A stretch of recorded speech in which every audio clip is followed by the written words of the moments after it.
تو وہ اللہ ہے جسے وحشت میں پکارنے والا کبھی ایسا نہیں ہو سکتا کہ اس سے مانوس نہ ہو جائے، اس کا دل قرار نہ پکڑ جائے.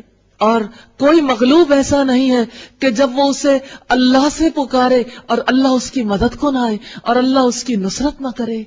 وہ مدد کرنے والا، وہ نصرت عطا کرنے والا ہے. اور کوئی مجبور ایسا نہیں ہے کہ جب وہ مجبوری میں اس اللہ کو پکارے اور وہ اس مجبوری کو رفع نہ کر دے، وہ ضرور اس کو رفع کرنے والا ہے.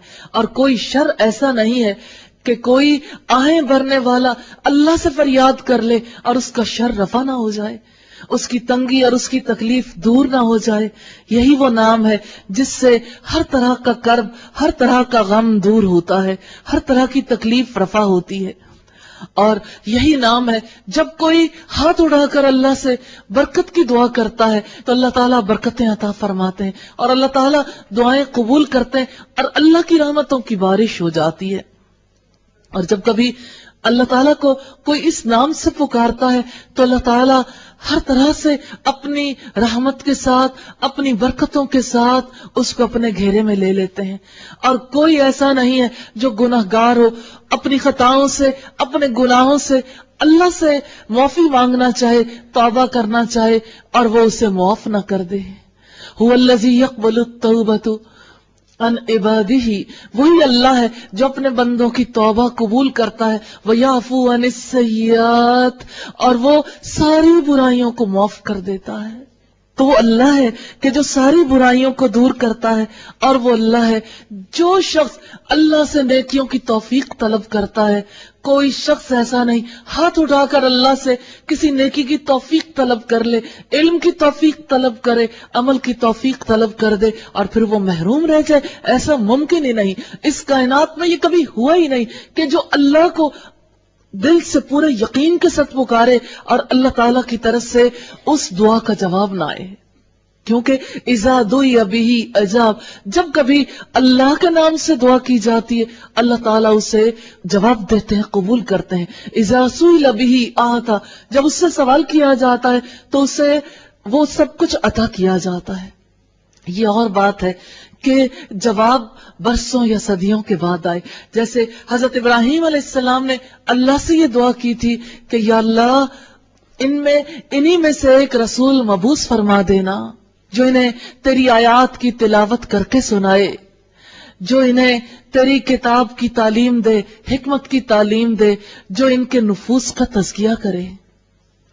تو اللہ تعالیٰ نے ان کی دعا سنی اور صدیوں کے بعد یہ دعا محمد رسول اللہ صلی اللہ علیہ وسلم کی صورت میں پوری ہوئی.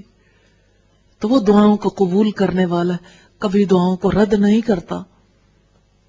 جب اللہ کے اسم اعظم کے ساتھ اس سے دعا کی جائے. اور نبی صلی اللہ علیہ وسلم نے فرمایا کہ میں اپنے باپ ابراہیم علیہ السلام کی دعا ہوں اور میں موسیٰ علیہ السلام کی نوید ہوں. جیسے اقبال نے بھی کہا دعائے خلیل و نوید مسیحا. نبی صلی اللہ علیہ وسلم حضرت ابراہیم علیہ السلام کی دعا اور حضرت عیسیٰ علیہ السلام کی بشارت تھے. حضرت عیسیٰ علیہ السلام نے ان کی آمد کے بارے میں کہا جیسے باقی انبیاء نے نبی صلی اللہ علیہ وسلم کی آمد کی خوشخبری دی. تو کس دور میں، کن حالات میں حضرت ابراہیم علیہ السلام نے دعا کی تھی؟ جس وقت وہ کعبے کی بنیادیں اٹھا رہے تھے اور اللہ تعالیٰ سے دعائیں کر رہے تھے کہ اے اللہ ہم سے قبول فرما لے، ربنا تقبل منا. آج پوری دنیا اپنی آنکھوں سے دیکھ سکتی ہے کیا ابراہیم علیہ السلام کی دعا قبول ہوئی؟ کیا اللہ تعالیٰ نے انہیں برکتیں عطا فرمائی؟ کیا وہ گھر اللہ تعالیٰ کی رحمتوں اور برکتوں کے لیے کھلا ہوا نہیں؟ ان کھلی آنکھوں سے سب لوگ مشاہدہ کرتے ہیں. کبھی بارش میں، سیلاب میں بھی اس گھر کا طواف نہیں رکا. اس گھر میں کبھی ایسا نہیں رہا کہ سجدہ کرنے والے موجود نہ، طواف اعتکاف کرنے والے موجود نہ ہوں. اتنی برکتیں گوشے گوشے سے دنیا کے اس گھر میں لوگ پہنچتے ہیں. یہ ہے دعا کہ اللہ سے جب کبھی کوئی پورے یقین کے ساتھ دعا کرتا ہے اللہ تعالیٰ اس کی دعا کو قبول کرتے ہیں. وہی ابراہیم علیہ السلام ہے نا، جب نکلے تھے اپنے دیش سے اللہ کے لیے نکلے تھے، انہوں نے یہ کہا تھا انی ذاہب الی ربی سیہدین، میں اپنے رب کی طرف جاتا ہوں، وہ میری رہنمائی فرمائے گا. وہ ضرور مجھے سیدھے راستے پر چلائے گا. انہوں نے یہ کہا تھا وہ ذات ہے الذی یطعمنی ویسقین، وہ مجھے کھلاتا اور پلاتا ہے. وَإِذَا مَرِضْتُ فَهُوَ يَشْفِينِ، جب میں بیمار ہوتا ہوں وہ مجھے شفا دیتا ہے، جس سے میں طمع رکھتا ہوں کہ وہ یوم الدین کو میری خطائیں معاف کر دے گا. وہ اللہ ہے، وہی ساری مخلوقات کے احساسات اور جذبات کا مرکز ہے. ساری مخلوق اس اللہ کو پہچانتی ہے. اور کیسی عجیب بات ہے، جس کو اس نے عقل عطا کر دی، جس کو اس نے سب سے بڑا شعور عطا کر دیا، وہی اس ذات کو نہیں پہچانتا. انسان غافل ہے اپنے اللہ سے، اپنے مولا کو نہیں پہچانتا. اس کی ذات کے بارے میں شک ہے. اس شک کو دیکھنا چاہتے ہیں تو دیکھیے، آپ اپنی امیدوں میں دیکھیے. اقبال کہتا ہے بتوں سے تجھ کو امیدیں، خدا سے نا امیدی، مجھے بتا تو صحیح اور کافری کیا ہے.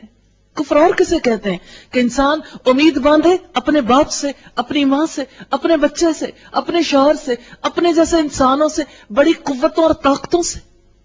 اس مجاہد کو دیکھیے جو افغانستان کے ایک میدان میں کھڑا ہوا اپنے رب سے دعا کر رہا ہے کہ یا اللہ میرے پاس کوئی قوت، کوئی اختیار نہیں، تو ساری قوتوں کا مالک ہے. یہ جہاز جو ہم پہ بمباری کرنے کے لیے آیا کہ اے اللہ تو اسے تباہ و برباد کر دے، اور اپنی آنکھوں سے وہ جہاز کو پھٹتے ہوئے دیکھتا ہے اور اللہ کی قدرت کو محسوس کرتا ہے اور اللہ کی قدرت پر اس کے آگے سجدے میں گر جاتا ہے.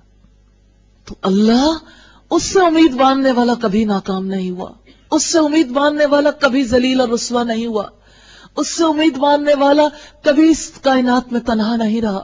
اس سے امید باندھنے والے کو اللہ معزز کر دیتا ہے، اس سے امید باندھنے والے کو اللہ تعالیٰ عطا کرتا ہے. اذا دعی بہ اجاب، جب کبھی اس سے دعا کی جاتی ہے اس اللہ کے نام سے تو قبول کی جاتی ہے. وَإِذَا سُئِلَ بِهِ آتا، جب اس سے مانگا جاتا ہے تو عطا کیا جاتا ہے. اللہ عطا کرتا ہے.